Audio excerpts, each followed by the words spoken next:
औज़ बिल्लाहि मिनश शैतानिर रजीम बिस्मिल्लाहिर्रहमानिर्रहीम। शुरू करती हूँ मैं अल्लाह के नाम से जो नहायत मेहरबान और रहम करने वाला है। मौजूद सामीनो कराम अस्सलाम वालेकुम रहमतुल्लाह व बरकातहू। उम्मीद है आप खैरियत से होंगे। अल्लाह पाक आपके तमाम जायज़ हाजात को पूरा करे। अल्लाह पाक आपके मुश्किलात का हल फरमाए। आमीन सुम्मा आमीन या रब्बल आलमीन।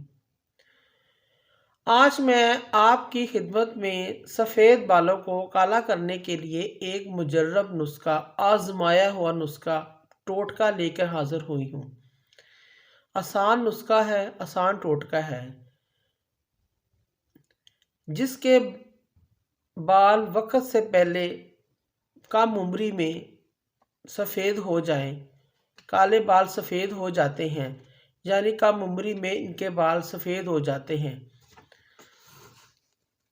इसका इलाज बहुत ज़्यादा आसान है, वो आप लाजमी करें। वो इलाज ये है, वो नुस्खा ये है, क्योंकि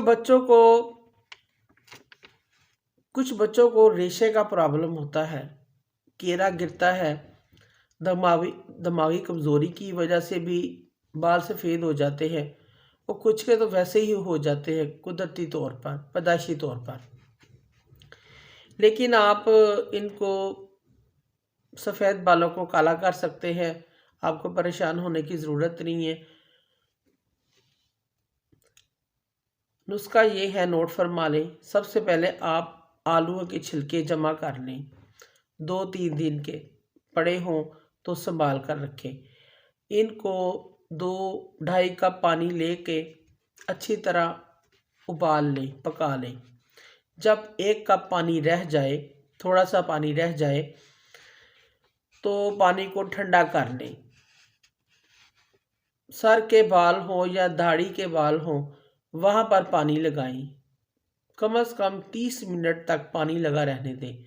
ये अमल आपने मुसलसल करना है, यानी कि कम से कम 1 महीना तो करें, 1-1.5 महीना करें। इंशाल्लाह ताला आपके जो बाल सफ़ेद हैं वो काले हो जाएंगे कुदरती तौर पर,